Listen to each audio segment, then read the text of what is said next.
হয়তো ভাবতে পারেন যে আল্লাহ তাআলা হয়তো সবচেয়ে নৈকট্যপ্রাপ্ত বান্দাদের দিয়ে শুরু করবেন, যাদেরকে তিনি সবচেয়ে ভালোবাসেন। হয়তো তিনি তাদেরকে দিয়ে শুরু করবেন যারা সবচেয়ে বেশি নামাজ পড়ে, যারা তার উপাসনা সবচেয়ে বেশি করে, যারা আল্লাহর প্রতি আধ্যাত্মিক ধ্যানে সবচেয়ে মগ্ন। কিন্তু আল্লাহ কি দিয়ে শুরু করলেন? তিনি বললেন, আল্লাযীনা ইয়ামশুনা আলাল আরদি হাওনা। অবিশ্বাস্য রকম করুণাময় সত্তার বান্দারা, এই বিশেষ মানুষগুলো হলো তারা যারা বিনম্রতার সাথে পৃথিবীতে চলাফেরা করে। আল্লাযীনা ইয়ামশুনা আলাল আরদি হাওনা। সামনে এগোনোর আগে এটা দিয়ে কি বোঝাচ্ছে তা আমাদেরকে উপলব্ধি করতে হবে। এর অর্থ এটা না যে আপনি যখন রাস্তায় হাঁটবেন অর্ধেক রুকু করা অবস্থায় হাঁটবেন, এরকমভাবে মাথা নিচু করে রাখবেন আর বলবেন যে আমি বিনয় প্রকাশ করছি। এটা বিনয় প্রকাশ করা নয়। আপনি সোজাভাবেই হাঁটবেন। আপনি মানুষের সাথে তাচ্ছিল্য সহ কথা বলবেন না। আর আলাল আরদি, এই ধারণাটি হলো যেখানেই যান, হয়তো ঘরে থাকতে পারেন, হয়তো কাজে থাকতে পারেন, হয়তো শিক্ষা প্রতিষ্ঠানে থাকতে পারেন, হয়তো আপনার কর্মচারীদের সাথে কাজে আছেন, হয়তো আপনার নিয়োগদাতার সাথে কথা বলছেন, হয়তো কথা বলছেন শিশুদের সাথে, অথবা কথা বলছেন বড়দের সাথে, হয়তো আপনার বাবা মায়ের সাথে কথা বলছেন, হয়তো এটা অন্য কেউ, হয়তো এটা মুসলিম হতে পারে অথবা অমুসলিম। যখনই মানুষের সাথে কথা বলেন এক ধরনের বিনয় থাকতে হবে। যেভাবে আপনি তাদের সাথে কথা বলবেন, কাউকে মূল্যহীন বোধ করাবেন না আপনার কথার দ্বারা। যেভাবে তার দিকে তাকান, যেভাবে নিজেকে উপস্থাপন করেন, এটাই আল মাশি আলাল আরদি হাওনা। পৃথিবীর বুকে বিনয় সহকারে চলাফেরা করা, বিনম্রভাবে। আপনারা দেখবেন যে কোরআনে বিভিন্ন রকমের অহংকারের কথা এসেছে। এখন এখানে সবাই জানেন যে অহংকার হলো হৃদয়ের একটা ব্যাধি। এটা থাকে হৃদয়ের ভিতর, তাই না? কিন্তু ভিতরে যখন কোনো ব্যাধি থাকে, যেমন কোনো ভাইরাস যদি ভিতরে থাকে, বাইরে এর কিছু লক্ষণ প্রকাশ পায়। উচ্চ তাপমাত্রা, ঘাম, এই ধরনের লক্ষণ। কোরআন তুলে ধরছে অহংকারের কিছু লক্ষণ। উদাহরণস্বরূপ আল্লাহ বর্ণনা করছেন যেভাবে মানুষ অন্যের দিকে তাকায়। কোরআন বলছে যে এমন মানুষ ছিল যারা রাসূল সাল্লাল্লাহু আলাইহি ওয়াসাল্লামের দিকে এভাবে দৃষ্টিপাত করত, ইয়াকাদুল্লাযীনা কাফারু লা ইউযলিকুনাকা বিআবসারিহিম। তারা এত কঠিনভাবে আপনার দিকে তাকায় যে তারা যেন তাদের দৃষ্টি দ্বারা আপনাকে মাটিতে ফেলে দেবে।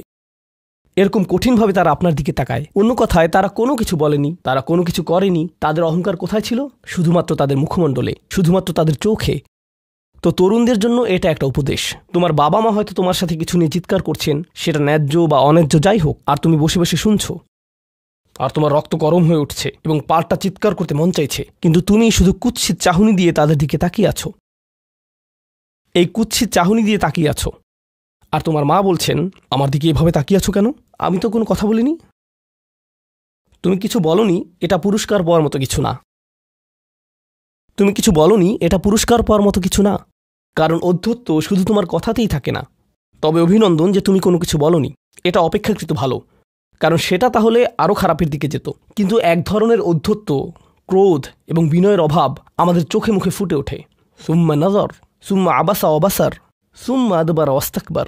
শুধু যেভাবে কারো দিকে তাকান, শুধু যেভাবে ভ্রু কুঁচকান, শুধু যেভাবে চোখ ঘুরান, কখনো কখনো যেভাবে কারো দিকে তাকান, কখনো কখনো যেভাবে কারো দিকে না তাকান। কেউ আপনাকে সালাম দিয়েছে, আপনি তার দিকে তাকালেন না, অন্যদিকে ফিরলেন এবং তা উপেক্ষা করলেন, অথবা শুধু ওয়ালাইকুম আসসালাম বললেন।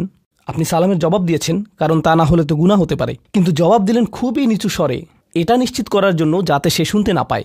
আর সে মনে করলো যে আপনি জবাব দেননি।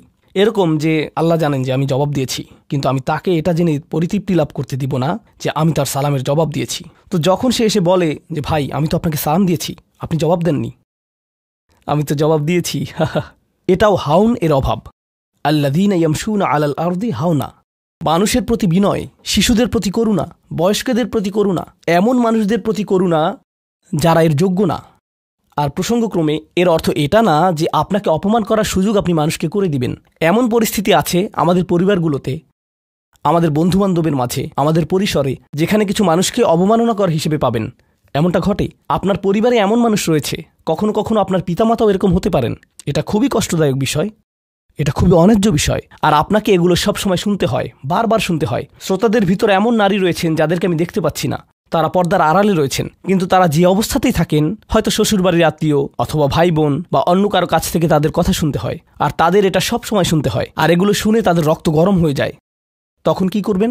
আপনাকে তখনও বিনয় ধরে রেখে যা করা শিখতে হবে তা হলো প্রথমত সেরকম পরিস্থিতি থেকে দূরে থাকবেন।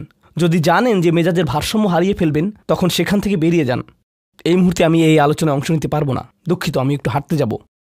রাগে বিস্ফোরিত হয়ে যাওয়ার আগে এটা থেকে বেরিয়ে যান। এটাই প্রথমত এবং প্রধানত